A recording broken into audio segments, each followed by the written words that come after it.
ಅದಾಗಲೇ ಮಧ್ಯರಾತ್ರಿ ಸಮಯ 2 ಗಂಟೆ ಆಗಿತ್ತು. ನಾನು ನನ್ನ ಗಂಡ ಮಕ್ಕಳೊಂದಿಗೆ ಗಾಢವಾದ ನಿದ್ರೆಯಲ್ಲಿದ್ದೆವು. ಆಗ ನನ್ನ ಗಂಡನ ಫೋನ್ ರಿಂಗ್ ಆಗತೊಡಗಿತು. ನಾನು ತಟ್ಟನೆ ಎಚ್ಚರವಾದೆ. ನಂತರ ಯಾರಿರಬಹುದು ಎಂದು ಫೋನ್ ತೆಗೆದು ನೋಡಿದಾಗ ಅದು ನನ್ನ ಗಂಡನ ತಂಗಿ ಪಲ್ಲವಿ ಕಾಲ್ ಮಾಡಿದ್ದಳು. ಆಗ ನನಗೆ ತುಂಬ ಕೋಪ ಬಂತು. ಇಷ್ಟು ಮಧ್ಯರಾತ್ರಿಯಲ್ಲಿ ಅವಳಿಗೆ ಫೋನ್ ಮಾಡುವ ಅವಶ್ಯಕತೆಯಾದರೂ ಏನಿದೆ?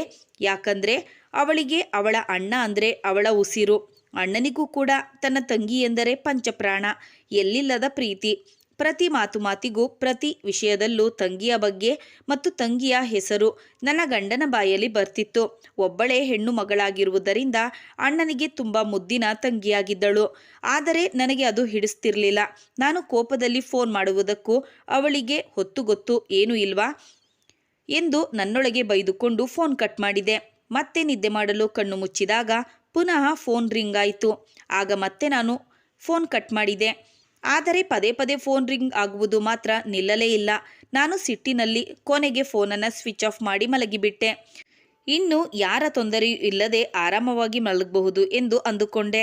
ಆದರೆ ಅಷ್ಟರಲ್ಲಿ ನನ್ನ ಫೋನ್ ರಿಂಗ್ ಆಗಲು ಆರಂಭಿಸಿತು. ಯಾರಿರಬಹುದು ಎಂದು ನನ್ನ ಫೋನನ್ನು ತೆಗೆದುಕೊಂಡು ನೋಡಿದಾಗ ನನ್ನ ಮೊಬೈಲ್ಗೂ ಕೂಡ ಪಲ್ಲವಿ ಕರೆ ಮಾಡುತ್ತಿದ್ದಳು. ಇವಳು ಯಾಕೆ ಇಷ್ಟು ರಾತ್ರಿ ಹೊತ್ತು ಕರೆ ಮಾಡುತ್ತಿದ್ದಾಳೆ? ಅವಳಿಗೆ ಚೆನ್ನಾಗಿ ಬೈಬೇಕು ಎಂದು ನಾನು ಅವಳ ಫೋನನ್ನು ರಿಸೀವ್ ಮಾಡಿದೆ. ಆದರೆ ಆ ಕಡೆಯಿಂದ ಕೇಳಿದ ಧ್ವನಿಗಳು ತುಂಬ ಭಯಾನಕವಾಗಿದ್ದವು. ಪಲ್ಲವಿ ಅತ್ತಿಗೆ ಅಂತ ಗಂಟಲು ಕಟ್ಟಿಕೊಂಡವಳಂತೆ ಅಳುತ್ತಾ ಮಾತನಾಡುತ್ತಿದ್ದಳು. ನನಗೆ ತಕ್ಷಣ ಗಾಬರಿಯಾಯಿತು. ಆಗ ನಾನು ಏನಾಯಿತು ಪಲ್ಲವಿ ಹೇಳು ಅಂತ ಕೇಳಿದೆ. ಆಗ ಅವಳು ಅತ್ತಿಗೆ, ವಿವೇಕ್ ನಮ್ಮನ್ನು ಬಿಟ್ಟು ದೂರ ಹೋದರು. ನನ್ನನ್ನು ವಿಧವೆ ಮಾಡಿ ಮಕ್ಕಳನ್ನು ತಬ್ಬಲಿಗಳನ್ನಾಗಿ ಮಾಡಿ ಹೋಗಿಯೇ ಬಿಟ್ಟರು.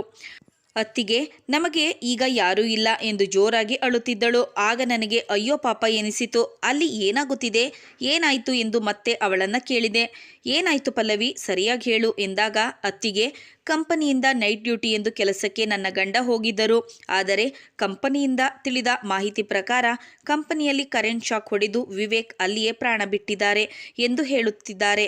ನನಗೆ ಏನು ಮಾಡಬೇಕೆಂದು ಗೊತ್ತಾಗ್ತಿಲ್ಲ ಎಂದು ಹೇಳುತ್ತಿರುವಾಗಲೇ ಪಲ್ಲವಿ ಗಂಟಲು ಕಟ್ಟಿಕೊಂಡು ಮಾತು ನಿಲ್ಲಿಸಿದಳು. ಆಗ ನಾನು, ಸರಿ ಪಲ್ಲವಿ, ನೀನು ಸಮಾಧಾನ ಮಾಡಿಕೊ, ಹುಷಾರಾಗಿರು, ನಾವು ಈಗಲೇ ಬರುತ್ತೇವೆ ಎಂದು ಹೇಳುತ್ತಾ ನನ್ನ ಗಂಡನನ್ನು ಎಬ್ಬಿಸಿದೆ. ಅವರು ನಿದ್ದೆ ಮಂಪರಿನಲ್ಲಿದ್ದರಿಂದ ಏನಾಯಿತು ನಿನಗೆ, ಇಷ್ಟೊತ್ತಿನಲ್ಲಿ ಯಾಕೆ ಹಿಂಸೆ ಮಾಡುತ್ತಿದ್ದೀಯಾ ಎಂದು ಕೇಳಿದರು. ಆಗ ನಾನು, ದಯವಿಟ್ಟು ಈಗ ಬೇಗ ಎದ್ದೇಳಿ, ನಾನು ಈಗಲೇ ಪಲ್ಲವಿಯ ಮನೆಗೆ ಹೋಗಬೇಕು ಎಂದು ಹೇಳಿದೆ. ಆಗ ಅವರು ತಕ್ಷಣ ಎಚ್ಚರವಾಗಿ, ಏನಾಯಿತು ಪಲ್ಲವಿಗೆ, ಏನಾಯಿತು, ಯಾಕೆ ಸುಮ್ಮನಿದ್ದೀಯಾ, ಯಾಕೆ ರಾತ್ರಿಯಲ್ಲಿ ಅವಳ ಮನೆಗೆ ಹೋಗುವುದು ಎಂದು ಕೇಳುತ್ತಾ ಅವರು ಹಾಸಿಗೆಯಿಂದ ಮೇಲೆದ್ದು ಕುಳಿತುಕೊಂಡರು. ನಾನು ಅವರಿಗೆ ಸಮಾಧಾನವಾಗಿ ವಿಷಯವನ್ನು ಹೇಳಲು ಪ್ರಾರಂಭಿಸಿದೆ. ಅದು ರೀ, ವಿವೇಕ್ ಕಂಪನಿಯಲ್ಲಿ, ಅಂದರೆ ನಿಮ್ಮ ತಂಗಿಯ ಗಂಡನಿಗೆ ಏನೋ ಸಮಸ್ಯೆಯಾಗಿದೆಯಂತೆ, ಈ ತಕ್ಷಣ ಬನ್ನಿ ಎಂದು ಹೇಳುತ್ತಿದ್ದಾರೆ. ನಾವೀಗ ಹೋಗಿ ಏನಾಗಿದೆ ಎಂದು ನೋಡಿಕೊಂಡು ಬರೋಣ ಎಂದು ಹೇಳಿದೆ. ಆಗ ಅವರು ತಕ್ಷಣ ಫೋನನ್ನು ಕೈಗೆತ್ತಿಕೊಂಡರು. ಆದರೆ ಫೋನ್ ಸ್ವಿಚ್ ಆಫ್ ಆಗಿತ್ತು. ಯಾರು ನನ್ನ ಫೋನ್ ಸ್ವಿಚ್ ಆಫ್ ಮಾಡಿದ್ದು ಎಂದು ಕೇಳಿದರು. ಆಗ ನಾನು, ಅದು ನಿದ್ದೆಯಲ್ಲಿದ್ದಾಗ ಫೋನ್ ಆಗಾಗ ಶಬ್ದ ಬರ್ತಾ ಇತ್ತು, ಅದಕ್ಕೋಸ್ಕರ ನಾನು ಸ್ವಿಚ್ ಆಫ್ ಮಾಡಿದೆ ಎಂದು ಏನೋ ಒಂದು ಹೇಳಿ ತಪ್ಪಿಸಿಕೊಂಡೆ. ಅವರು ಬೇಗ ಬಟ್ಟೆ ಬದಲಾಯಿಸಿ ಬಂದರು. ಮಕ್ಕಳನ್ನು ನಾವು ಪಕ್ಕದ ಮನೆಯಲ್ಲಿ ಬಿಟ್ಟು ಹೋಗೋಣ, ನೀನು ಈಗ ಅವರಿಗೆ ಫೋನ್ ಮಾಡಿ ಕೇಳು ಎಂದು ಹೇಳಿದರು. ನಾವು ನಮ್ಮ ಪಕ್ಕದ ಮನೆಯವರೊಂದಿಗೆ ತುಂಬ ಆತ್ಮೀಯವಾಗಿದ್ದರಿಂದ ಆ ಮನೆಯ ಗೀತಾ ನನಗೆ ತುಂಬ ಕ್ಲೋಸ್ ಆಗಿದ್ದಳು. ಆದ್ದರಿಂದ ನಾನು ಅವಳಿಗೆ ತಕ್ಷಣ ಫೋನ್ ಮಾಡಿ ಅವಳನ್ನು ಆ ಸರಿ ರಾತ್ರಿಯಲ್ಲಿ ಎಬ್ಬಿಸಿ, ಗೀತಾ, ನನ್ನ ನಾದಿನಿಯ ಗಂಡ ತೀರಿಕೊಂಡನಂತೆ, ಈಗ ನಾವು ತಕ್ಷಣ ಅಲ್ಲಿಗೆ ಹೋಗಬೇಕು, ನೀವು ಸ್ವಲ್ಪ ಮಕ್ಕಳನ್ನು ನೋಡಿಕೊಳ್ಳಿ ಎಂದು ಹೇಳಿದೆ. ಆಗ ಅವಳು, ನೀನು ಚಿಂತೆ ಮಾಡಬೇಡ, ಮಕ್ಕಳನ್ನು ಇಲ್ಲಿ ತಂದು ಮಲಗಿಸು, ಹೊರಡು ಎಂದು ಹೇಳಿದಳು. ನಾವು ಮಕ್ಕಳನ್ನು ಪಕ್ಕದ ಮನೆಯಲ್ಲಿ ಮಲಗಿಸಿ ತಕ್ಷಣ ಕಾರನ್ನು ತೆಗೆದುಕೊಂಡು ಪಲ್ಲವಿ ಮನೆಯ ಕಡೆ ಹೊರಟೆವು. ಮನೆ ತಲುಪುತ್ತಿದ್ದಂತೆ ಅಲ್ಲಿ ತುಂಬ ಜನ ಸೇರಿದ್ದರು. ಪಲ್ಲವಿ ಮತ್ತು ಮಕ್ಕಳು ತುಂಬಾ ಅಳುತ್ತಿದ್ದರು. ಅಕ್ಕಪಕ್ಕದಲ್ಲಿರುವವರು ಅವರನ್ನು ಸಮಾಧಾನ ಮಾಡುತ್ತಿದ್ದರು.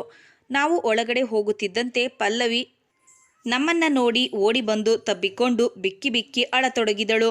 ಅಣ್ಣ ಎಂದು ಅಣ್ಣನನ್ನು ಜೋರಾಗಿ ಕೂಗಿದಳು.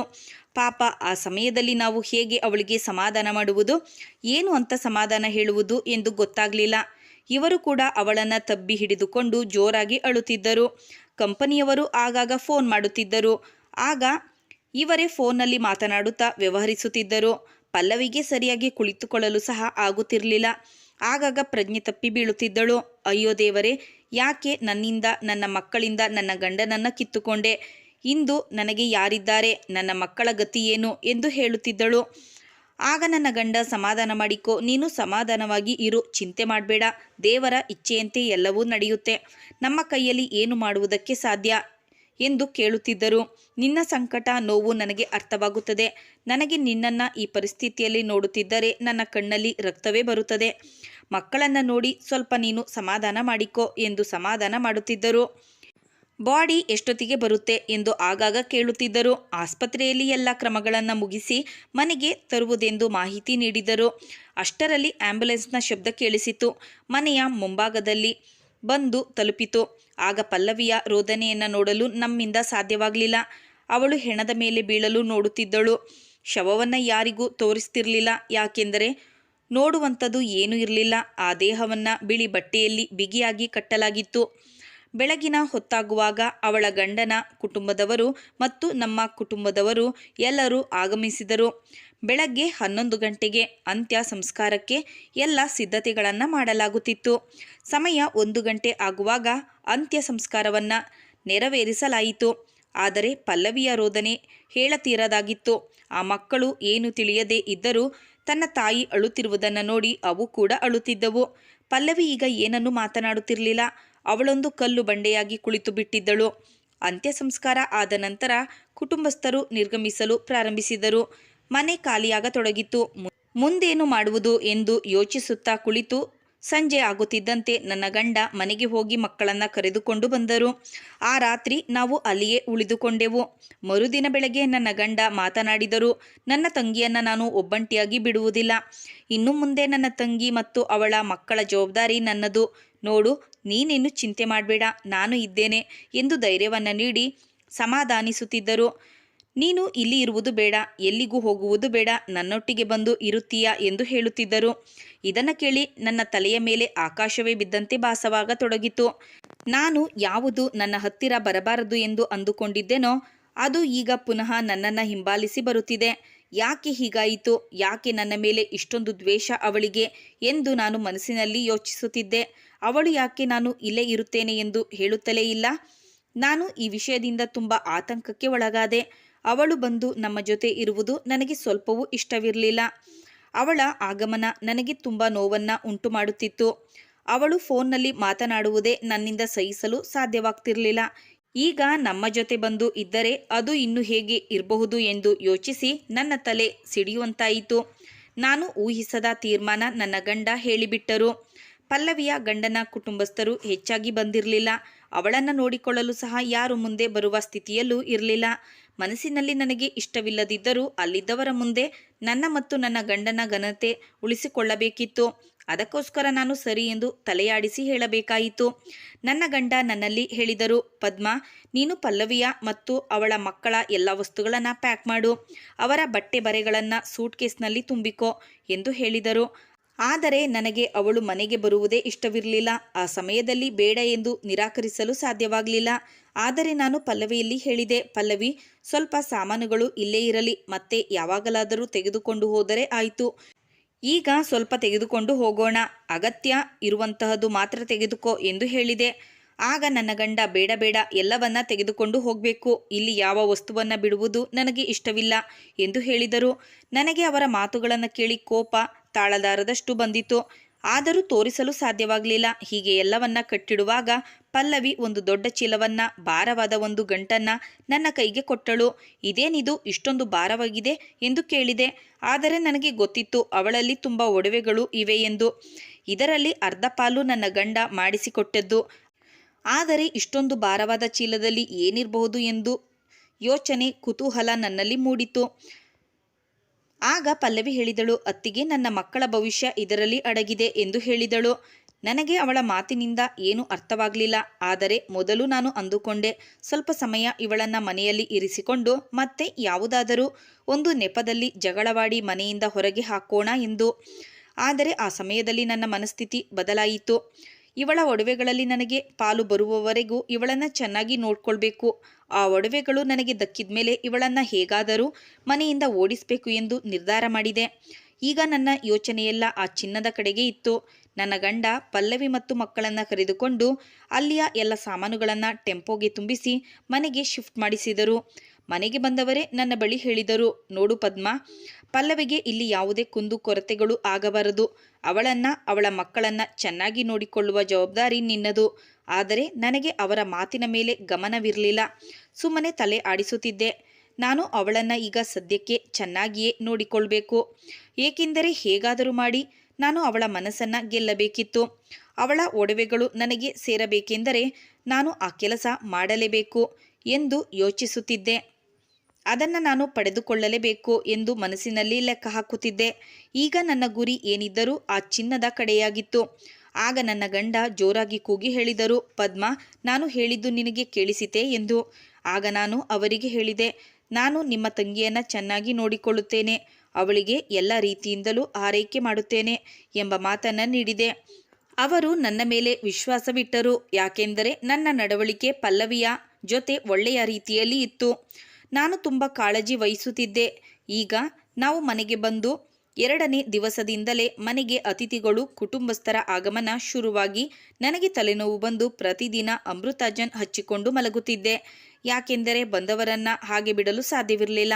ಬಂದವರಿಗೆ ಊಟ, ಉಪಚಾರ, ಜ್ಯೂಸು, ಕಾಫಿ ಅಂತ ಹೇಳಿ ಎಲ್ಲವನ್ನ ಮಾಡಿಕೊಡಬೇಕಾಗಿತ್ತು. ಬಂದ ಅತಿಥಿಗಳನ್ನು ಸತ್ಕರಿಸಿ ನನಗೆ ಸುಸ್ತಾಗಿ ಬಿಡ್ತಿತ್ತು. ಆದರೆ ಅವರ ಮುಂದೆ ಏನು ಮಾತನಾಡುವ ಹಾಗೆ ಇರಲಿಲ್ಲ. ಬಂದವರ ಮುಂದೆ ನಾನು ಒಳ್ಳೆಯವಳಂತೆ ನಟಿಸುತ್ತಿದ್ದೆ. ಬಂದವರನ್ನೆಲ್ಲ ಹೆಚ್ಚು ಕಾಳಜಿ ವಹಿಸುತ್ತಿದ್ದೆ.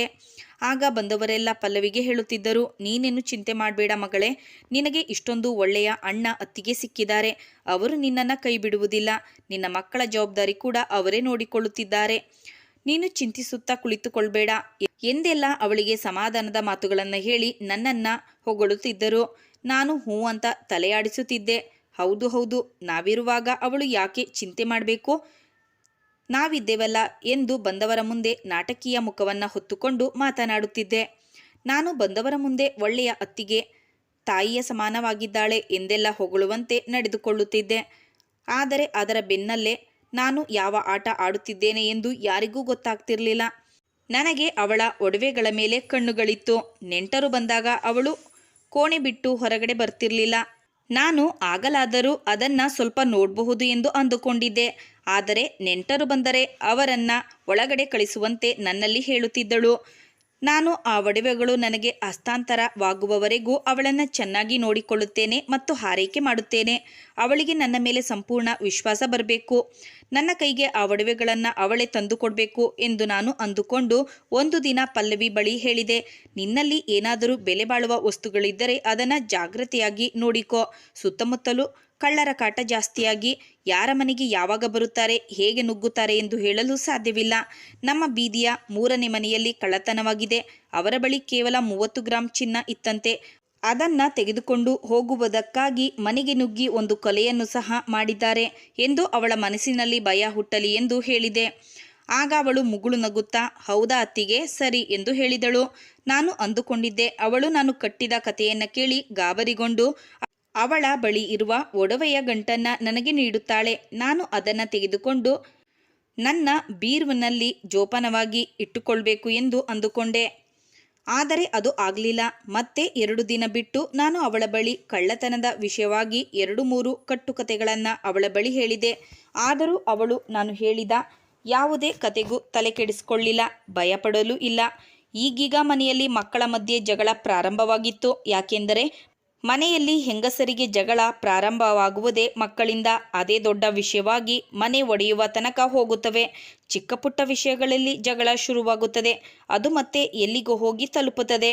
ನನ್ನ 2 ಮಕ್ಕಳು ಪಲ್ಲವಿಯ 2 ಮಕ್ಕಳೊಂದಿಗೆ ಆಟವಾಡಲು ರಾಜಿಯಾಗಲಿಲ್ಲ. ನನ್ನ ಮಕ್ಕಳಿಗೂ ನನ್ನದೇ ಸ್ವಭಾವವಿತ್ತು. ನಮ್ಮ ಯಾವ ವಸ್ತುವನ್ನು ಬೇರೆಯವರಿಗೆ ಹಂಚಿಕೊಳ್ಳುವುದಿಲ್ಲ ಎನ್ನುವ ಹಠವಿತ್ತು. ನನ್ನ ಗಂಡ ಬೆಳಿಗ್ಗೆ ಹೋಗುವಾಗ, ಅವರು ನಿಮ್ಮ ಅತ್ತೆಯ ಮಕ್ಕಳು, ನೀವು ಅವರೊಂದಿಗೆ ಜಗಳವಾಡಬೇಡಿ, ಒಟ್ಟಿಗೆ ಎಲ್ಲರೂ ಸೇರಿಕೊಂಡು ಆಟವಾಡಬೇಕು ಎಂದು ಬುದ್ಧಿ ಹೇಳುತ್ತಿದ್ದರು. ಆದರೆ ಅವರು ಹೋದ ನಂತರ ಇವರು ಒಂದೊಂದು ವಸ್ತುವನ್ನು ಕಿತ್ತುಕೊಳ್ಳುತ್ತಾ, ನಾವು ಇದನ್ನು ನಿಮಗೆ ಕೊಡುವುದಿಲ್ಲ ಎಂದು ಹೇಳುತ್ತಿದ್ದರು. ಆಗ ಪಲ್ಲವಿಯ ಮಕ್ಕಳು ಅಳುತ್ತಿದ್ದರು. ನಾನು ಎಲ್ಲವನ್ನ ನೋಡಿಯೂ ಕೂಡ ನೋಡದಂತೆ ಸುಮ್ಮನಿರುತ್ತಿದ್ದೆ. ನನ್ನ ಮಕ್ಕಳ ಬಳಿ ಅವರ ಜೊತೆ ಜಗಳವಾಡಬಾರ್ದು, ಅವರಿಗೂ ಸ್ವಲ್ಪ ಆಟಿಕೆಗಳನ್ನು ಕೊಡಿ, ಅವರ ಜೊತೆ ಆಟವಾಡಿ ಎಂದು ಕೂಡ ನಾನು ಹೇಳ್ತಿರಲಿಲ್ಲ. ಯಾಕೆಂದರೆ ನನಗೂ ಕೂಡ ಅದು ಇಷ್ಟವಿರಲಿಲ್ಲ. ದಿನಗಳು ಕಳೆಯುತ್ತಿದ್ದರೂ ನಮ್ಮ ಮನೆಯಲ್ಲಿ ಅತಿಥಿಗಳ ಆಗಮನ ಮಾತ್ರ ನಿಲ್ಲಲೇ ಇಲ್ಲ. ಎಲ್ಲರೂ ಬಂದು ಸಮಾಧಾನ ಹೇಳುತ್ತಿದ್ದರು. ಪಲ್ಲವಿ ಮಾತ್ರ ರೂಮಿನೊಳಗೆ ಕೂತು ಯಾವಾಗಲೂ ಅಳುತ್ತಾ ಕಣ್ಣೀರು ಹಾಕುತ್ತಿದ್ದಳು. ನಾನು ಎಷ್ಟೇ ಸಮಾಧಾನ ಮಾಡಿದರೂ ಅವಳು ಸಮಾಧಾನವಾಗ್ತಿರ್ಲಿಲ್ಲ ಮತ್ತು ಹೇಳುತ್ತಿದ್ದಳು, ನನ್ನ ಗಂಡ ನನ್ನನ್ನು ಬಿಟ್ಟು ಎಲ್ಲೂ ಹೋಗಿಲ್ಲ, ಅವರು ಬಂದೇ ಬರುತ್ತಾರೆ ಎಂದು ಅಳುತ್ತಿದ್ದಳು. ಅವರು ಬರದಿದ್ದರೆ ನನ್ನ ಮಕ್ಕಳು ಅಪ್ಪ ಎಂದು ಕರೆಯಲು ಯಾರಿದ್ದಾರೆ ಎಂದು ಕೇಳುತ್ತಿದ್ದಳು. ನನಗೆ ದಿನ ಇದೆಲ್ಲವನ್ನ ನೋಡಿ ಆ ಚಿನ್ನದ ಗಂಟು ನನ್ನ ಕೈಗೆ ಬರುವ ಹಾಗೆ ಕಾಣಿಸ್ತಿರ್ಲಿಲ್ಲ. ಹೇಗಾದರೂ ಮಾಡಿ ಅವಳಿಂದ ಆ ಒಡವೆಗಳನ್ನು ಕಸಿದುಕೊಳ್ಬೇಕು ಮತ್ತೆ ಅವಳನ್ನು ಒದ್ದು ಹೊರಹಾಕಬೇಕು ಎಂದು ನಾನು ಒಂದು ಪ್ಲಾನನ್ನು ಮಾಡಿದೆ.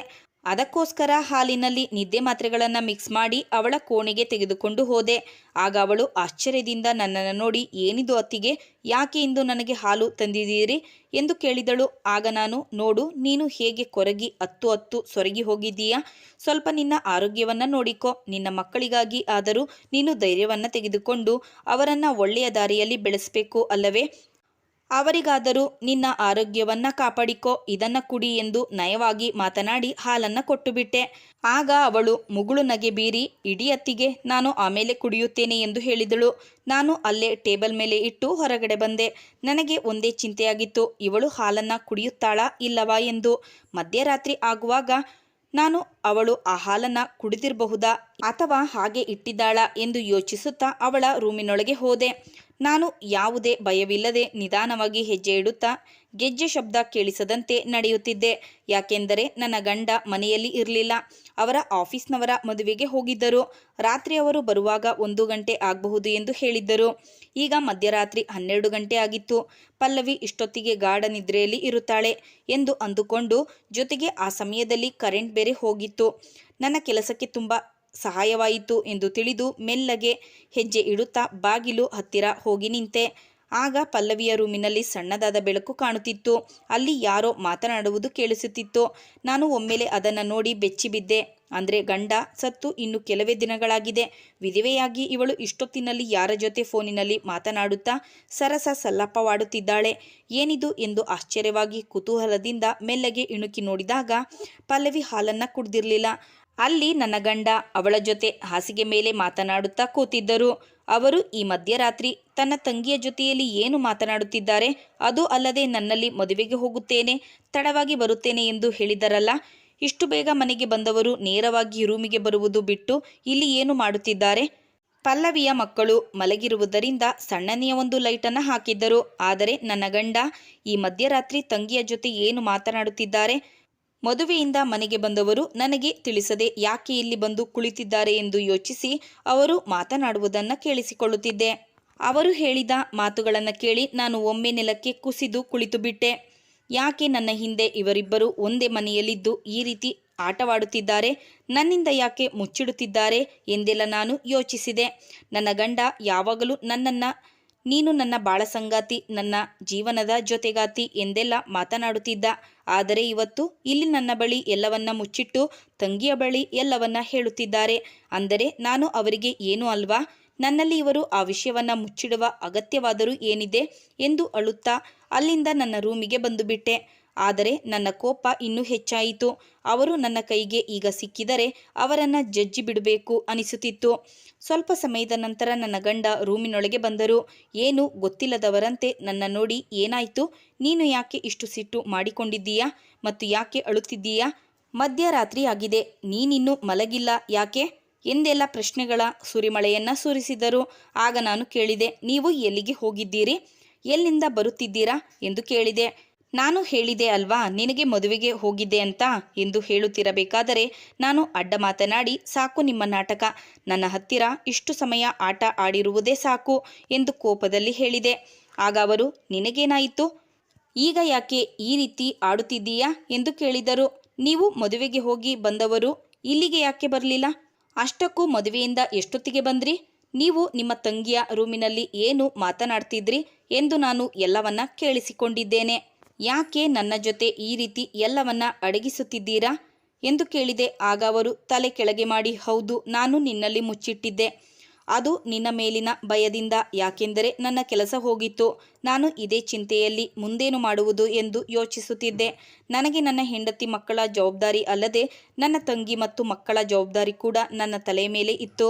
ನನಗೆ ನನ್ನ ಕೆಲಸ ಹೋಗಿರುವುದರಿಂದ ತುಂಬ ಚಿಂತೆಯಾಗಿತ್ತು. ಇವತ್ತು ಮದುವೆಗೆ ಹೋಗಿದ್ದೆ ಅಲ್ವಾ, ಅಲ್ಲಿ ಕೂಡ ನನಗೆ ಸ್ವಲ್ಪವೂ ನೆಮ್ಮದಿ ಇರಲಿಲ್ಲ. ಆದ್ದರಿಂದ ಮದುವೆಯಿಂದ ಅರ್ಧದಲ್ಲೇ ಬಂದುಬಿಟ್ಟೆ. ಬರುತ್ತಿರುವಾಗ ನನ್ನ ತಂಗಿ ಇನ್ನೂ ಮಲಗಿರಲಿಲ್ಲ. ನನ್ನನ್ನು ನೋಡಿ ಏನಾಯ್ತು ಅಣ್ಣ, ಯಾಕೆ ತುಂಬ ಚಿಂತೆಯಲ್ಲಿದ್ದೀಯಾ ಎಂದು ಕೇಳಿದಳು. ಅವಳು ನನ್ನ ಒಡ ಹುಟ್ಟಿದ ತಂಗಿ. ನನ್ನ ಮುಖದ ಬದಲಾವಣೆಯನ್ನು ಅರ್ಥ ಮಾಡಿಕೊಂಡಿದ್ದಳು. ನಿನ್ನ ಬಳಿ ನನ್ನ ಕೆಲಸ ಹೋಗಿದೆ ಎಂದರೆ ನನ್ನ ಮೇಲೆ ಸಿಟ್ಟು ಮಾಡಿಕೊಳ್ಳುತ್ತೀಯಾ, ಮುಂದೇನು ಮಾಡುವುದು ಎಂದು ಚಿಂತಿಸುತ್ತೀಯಾ, ಇದರಿಂದ ಕೋಪಗೊಳ್ಳುತ್ತೀಯಾ. ಅದು ಅಲ್ಲದೆ ಇಲ್ಲಿ ನನ್ನ ತಂಗಿ ಮತ್ತು ಅವಳ ಮಕ್ಕಳಿರುವುದರಿಂದ ಅವರನ್ನು ಮನೆಯಿಂದ ಕಳುಹಿಸಿ ಎಂದು ಒತ್ತಾಯ ಮಾಡುತ್ತೀಯಾ ಎಂದು ನಿನ್ನ ಬಳಿ ಹೇಳಲಿಲ್ಲ. ನಾನು ಚಿಂತೆಯ ಮೇಲೆ ಚಿಂತೆಯನ್ನು ಮಾಡಬೇಕಾದ ಪರಿಸ್ಥಿತಿ ಬರುತ್ತದೆ ಎಂದು ಅದಕ್ಕೆ ಎಲ್ಲವನ್ನ ಮುಚ್ಚಿಟ್ಟಿದ್ದೆ. ಆದರೆ ನನ್ನ ತಂಗಿ ಬರುತ್ತಿರುವಾಗಲೇ ಏನಣ್ಣ ನಿನ್ ಚಿಂತೆ ಎಂದು ಕೇಳಿದಳು. ಅದು ಅಲ್ಲದೆ ನಾನು ಇಲ್ಲಿರುವುದು ನಿಮಗೆ ಕಷ್ಟವಾಗುವುದಾದರೆ ನಾನು ನನ್ನ ಮನೆಗೆ ಹೋಗುತ್ತೇನೆ, ನೀನು ಚಿಂತೆ ಮಾಡಬೇಡ ಎಂದು ಹೇಳಿದಳು. ಆಗ ನಾನು ಹೇಳಿದೆ, ನಾನು ನಿನಗೋಸ್ಕರ ಚಿಂತೆ ಮಾಡುವುದಿಲ್ಲ, ನನ್ನ ಕೆಲಸ ಹೋಗಿದೆ, ಇನ್ನೇನು ಮಾಡುವುದು ಎಂದು ನಾನು ಯೋಚಿಸುತ್ತಿದ್ದೇನೆ ಎಂದೆ. ಆಗ ಅವಳು, ನೀನು ಯಾವುದೇ ಚಿಂತೆ ಮಾಡಬೇಡ ಅಣ್ಣ, ನೀನು ನನಗೆ ಮದುವೆಗೆ ಮಾಡಿಸಿಕೊಟ್ಟ ಒಡವೆ ಮತ್ತು ನನ್ನ ಗಂಡ ಮಾಡಿಸಿಕೊಟ್ಟ ಒಡವೆಯನ್ನು ತೆಗೆದುಕೋ ಎಂದು ನನ್ನ ಕೈಯಲ್ಲಿ ಇಟ್ಟಳು. ಮತ್ತೆ ಹೇಳಿದಳು, ನೀನು ಇದೇ ಮನೆಯಲ್ಲಿ ಒಂದು ರೂಮು ಖಾಲಿ ಇದೆ ಅಲ್ವಾ, ಅಲ್ಲಿ ಜನರಲ್ ಸ್ಟೋರ್ ಮಾಡು, ಇದರಿಂದ ನಮ್ಮ ಜೀವನ ಸಾಗಬಹುದು ಎಂದು ಹೇಳಿದಳು. ಆದರೆ ವಿಧವೆಯಾದ ತಂಗಿಗೆ ಮತ್ತು ತಬ್ಬಲಿ ಮಕ್ಕಳಿಗೆ ಸೇರಬೇಕಾದ ಒಡವೆಯನ್ನು ನಾನು ಉಪಯೋಗಿಸುವುದು ಸರಿಯಲ್ಲ ಎಂದು ಬೇಡ ಎಂದು ನಿರಾಕರಿಸಿದೆ. ಆದರೂ ಅವಳು ತುಂಬ ಒತ್ತಾಯ ಮಾಡಿ, ಇಲ್ಲ ಅಣ್ಣ, ನನಗಾದರೂ ನಿನ್ನನ್ನು ಬಿಟ್ಟರೆ ಬೇರೆ ಯಾರಿದ್ದಾರೆ, ಇದನ್ನು ತೆಗೆದುಕೋ, ಏನಾದರೂ ಒಂದು ಬಿಸ್ನೆಸ್ ಮಾಡು ಅಣ್ಣ, ಎಲ್ಲ ಒಳ್ಳೆಯದಾಗುತ್ತದೆ ಎಂದು ಹೇಳಿದಳು. ನನಗೆ ಮನಸ್ಸು ಒಪ್ಪಲಿಲ್ಲ. ನಾನು ಅದನ್ನು ಬೇಡ ಎಂದು ನಿರಾಕರಿಸಿ ಬೇರೆ ಎಲ್ಲಿಯಾದರೂ ಕೆಲಸವನ್ನು ಹುಡುಕುತ್ತೇನೆ, ಮತ್ತೆ ಎಲ್ಲ ಸರಿ ಹೋಗುತ್ತದೆ ಎಂದು ಹೇಳುತ್ತಿದ್ದೆ. ಆ ಮಾತುಗಳನ್ನು ಹೇಳುತ್ತಿರುವಾಗ ನೀನು ಅಲ್ಲಿಗೆ ಬಂದಿದ್ದೀಯಾ, ಎಲ್ಲವನ್ನ ಕೇಳಿಸಿಕೊಂಡಿದ್ದೀಯಾ ಅಷ್ಟೇ ಎಂದು ಹೇಳಿದರು. ಆದರೆ ನನಗೆ ನನ್ನ ಗಂಡನ ಮೇಲೆ ಸಿಟ್ಟು ತಡೆಯಲು ಸಾಧ್ಯವಾಗಲಿಲ್ಲ. ಕೈಗೆ ಸಿಕ್ಕ ತುತ್ತನ್ನು ಬಾಯಿಗೆ ಬರುವವರೆಗೂ ಬಿಡಲಿಲ್ಲವಲ್ಲ, ಅಂತಹ ಪರಿಸ್ಥಿತಿಯನ್ನು ಮಾಡಿಬಿಟ್ಟರು.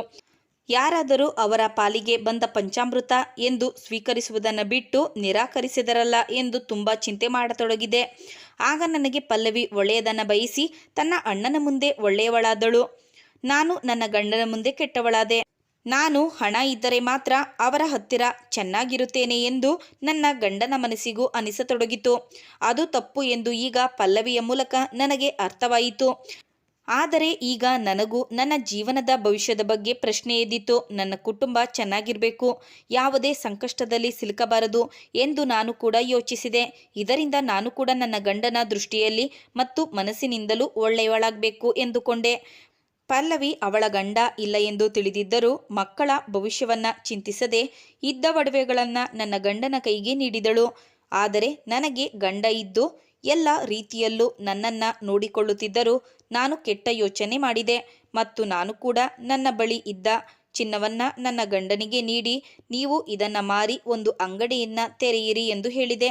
ಮತ್ತೆ ಅವಳ ಚಿನ್ನವನ್ನು ಸೇರಿಸಿ ಒಟ್ಟಿಗೆ ಬಿಸ್ನೆಸ್ ಸ್ಟಾರ್ಟ್ ಮಾಡಿ ಎಂದು ಹೇಳಿದೆ. ಹಾಗಿದ್ದರೆ ಇದಕ್ಕೆ ಪಲ್ಲವಿಯ ತೀರ್ಮಾನ ಏನಾಗಿರಬಹುದು ಎಂದು ಕೇಳೋಣ ಎಂದು ಪಲ್ಲವಿಯನ್ನು ಕೇಳಿದೆ. ಆಗ ನಾನು ಹೇಳಿದೆ, ಪಲ್ಲವಿ, ನಾನು ನನ್ನ ಒಡವೆಗಳನ್ನು ನನ್ನ ಗಂಡನಿಗೆ ನೀಡುತ್ತೇನೆ, ಅವರು ಅಂಗಡಿ ತೆರೆದುಕೊಳ್ಳಲಿ ಎಂದಾಗ ಪಲ್ಲವಿ, ನಾನು ಕೂಡ ನೀಡುತ್ತೇನೆ ಅತ್ತಿಗೆ, ಅದನ್ನೆಲ್ಲ ಮಾರಿ ಒಂದು ದೊಡ್ಡದಾದ ಅಂಗಡಿಯನ್ನು ತೆರೆಯೋಣ, ನಾವಿಬ್ಬರು ಕೂಡ ಅದರಲ್ಲಿ ಕೆಲಸ ಮಾಡೋಣ ಎಂದು ಹೇಳಿದಳು. ಈಗ ಎಲ್ಲರ ಮನಸ್ಥಿತಿ ಒಂದೇ ಆಗಿತ್ತು. ಎಲ್ಲ ಒಡವೆಗಳನ್ನು ಮಾರಿ ಒಂದು ದೊಡ್ಡದಾದ ಜನರಲ್ ಸ್ಟೋರನ್ನು ಓಪನ್ ಮಾಡಿದೆವು. ವ್ಯಾಪಾರ ಬಹಳ ಚೆನ್ನಾಗಿ ನಡೆಯುತ್ತಿತ್ತು. ನನ್ನ ಗಂಡ ಅಂಗಡಿಯ ವ್ಯವಹಾರವನ್ನು ಮಾಡುತ್ತಿದ್ದರು, ಪಲ್ಲವಿ ಅಂಗಡಿಯ ಕೆಲಸವನ್ನು ಮಾಡುತ್ತಿದ್ದಳು. ಪಲ್ಲವಿ ಮನೆಗೆ ಬರುವಾಗ ನಾನು ಅಂಗಡಿಗೆ ಹೋಗುತ್ತಿದ್ದೆ. ಹೀಗೆ ಮನೆ ಕೆಲಸ ಮತ್ತು ಅಂಗಡಿಯ ಕೆಲಸ ಇಬ್ಬರು ಸೇರಿ ಮಾಡಿಕೊಂಡು ಬಹಳ ಒಗ್ಗಟ್ಟಿನಲ್ಲಿ ಚೆನ್ನಾಗಿ ನಡೆಸುತ್ತಾ ಹೋದೆವು. ಮಕ್ಕಳನ್ನು ಒಂದೇ ಶಾಲೆಗೆ ಸೇರಿಸಲಾಯಿತು. ಒಳ್ಳೆಯ ವಿದ್ಯಾಭ್ಯಾಸವನ್ನು ಕೂಡ ಕೊಡಿಸಿದೆವು. ನಾವು ಮನೆಗೆ ಬಂದ ನಂತರ ಸಂಜೆ ಎಲ್ಲ ಮಕ್ಕಳನ್ನು ಒಟ್ಟಿಗೆ ಕೂರಿಸಿ ಟ್ಯೂಷನ್ ಮಾಡುತ್ತಿದ್ದೆವು. ಆಗ ಸಂಜೆಯ ನಂತರ ನನ್ನ ಗಂಡ ಅಂಗಡಿಯನ್ನು ನೋಡಿಕೊಳ್ಳುತ್ತಿದ್ದರು. ನಮ್ಮ ವ್ಯಾಪಾರ ದಿನೇ ದಿನೇ ಎತ್ತರಕ್ಕೆ ಬೆಳೆಯುತ್ತಾ ಹೋಯಿತು. ನಂತರ ನನ್ನ ಗಂಡ ಕಳೆದುಕೊಂಡ ಒಡವೆಯನ್ನು ನನಗೂ ಮತ್ತು ಪಲ್ಲವಿಗೂ ಹೊಸದಾಗಿ ಮಾಡಿಸಿಕೊಡುತ್ತಿದ್ದರು. ಈಗ ಮನೆಯಲ್ಲಿ ಯಾವುದೇ ರೀತಿಯ ಜಗಳಗಳು ನಡೆಯುತ್ತಿರಲಿಲ್ಲ. ಪಲ್ಲವಿಯಿಂದ ನಾನು ಒಳ್ಳೆಯ ಬುದ್ಧಿಯನ್ನು ಕಲಿತೆ. ನನಗೀಗ ಅವಳಲ್ಲಿ ಯಾವುದೇ ದ್ವೇಷ ಇಲ್ಲ. ನಾವು ಈಗ ಒಟ್ಟಿಗೆ ಅಕ್ಕ ತಂಗಿಯರಂತೆ ಬಾಳುತ್ತಿದ್ದೆವು. ಮಕ್ಕಳು ಕೂಡ ಅದನ್ನು ಅರ್ಥ ಮಾಡಿಕೊಳ್ಳತೊಡಗಿದರು. ಅವರು ಈಗ ಜಗಳವಾಡದೆ ಒಟ್ಟಿಗೆ ಆಟ ಪಾಠ ಎಲ್ಲವನ್ನ ಮಾಡುತ್ತಿದ್ದರು. ಹೀಗೆ ನಮ್ಮ ಜೀವನ ಒಳ್ಳೆಯ ರೀತಿಯಲ್ಲಿ ನಡೆಯುತ್ತಿದೆ. ನಮ್ಮ ಮನಸ್ಸಿನಲ್ಲಿ ಸಂತೋಷ ಮನೆ ಮಾಡಿದ್ದು ಯಾವುದಕ್ಕೂ ಚಿಂತೆ ಇರಲಿಲ್ಲ. ಆ ಮಕ್ಕಳಿಗೂ ಅಪ್ಪ ಇಲ್ಲ ಅನ್ನುವಂತಹ ಭಾವನೆ ಬಂದಿರಲಿಲ್ಲ. ಏಕೆಂದರೆ ನನ್ನ ಗಂಡ ಮತ್ತು ನಾನು ಆ ಮಕ್ಕಳನ್ನು ನಮ್ಮ ಸ್ವಂತ ಮಕ್ಕಳಂತೆ ಬೆಳೆಸಿದೆವು. ಸ್ನೇಹಿತರೆ, ನಮ್ಮ ಮನಸ್ಸು ಒಳ್ಳೆಯದಾದರೆ ನಮ್ಮ ಪ್ರಯತ್ನಗಳು ಕೂಡ ಯಶಸ್ವಿಯಾಗುತ್ತವೆ. ನಾವು ಎಲ್ಲವನ್ನ ಮನಸ್ಸಿನಿಂದ ಯೋಚನೆ ಮಾಡುತ್ತೇವೆ. ಕೆಟ್ಟ ಯೋಚನೆಯ ಪ್ರಯತ್ನಗಳೊಂದಿಗೆ ನಮ್ಮ ನೆಮ್ಮದಿಯನ್ನ ಶಾಂತಿಯನ್ನ ನಾವೇ ಹಾಳು ಮಾಡಿಕೊಳ್ಳುತ್ತೇವೆ. ನಮಗೆ ಜೀವನದಲ್ಲಿ ಸಂತೋಷ ಬೇಕು, ನೆಮ್ಮದಿ ಬೇಕು ಎನ್ನುವುದಾದರೆ ನಾವು ನಮ್ಮ ಮನಸ್ಸಿನಲ್ಲಿರುವ ದ್ವೇಷ, ಮತ್ಸರ, ಹೊಟ್ಟೆ ಕಿಚ್ಚು ಎಲ್ಲವನ್ನ ಬಿಡಬೇಕು. ನಾವು ನಮ್ಮವರು ಎಂದು ಜೀವಿಸುತ್ತಿದ್ದೇವೆ ಅನ್ನುವಂತಹ ಒಂದು ಯೋಚನೆಯಲ್ಲಿ ಬಾಳಬೇಕು. ಈ ಕತೆ ನಿಮಗೆ ಇಷ್ಟವಾದರೆ ಕತೆಗೊಂದು ಲೈಕ್ ಮಾಡಿ ಮತ್ತು ಚಾನಲನ್ನು ಸಬ್ಸ್ಕ್ರೈಬ್ ಮಾಡಿ ಮತ್ತು ಶೇರ್ ಮಾಡಿ. ಮತ್ತೊಂದು ಕತೆಯೊಂದಿಗೆ ಭೇಟಿಯಾಗೋಣ. ಕತೆಯನ್ನು ಕೇಳಿದ ತಮಗೆಲ್ಲರಿಗೂ ಧನ್ಯವಾದಗಳು. Thanks for watching.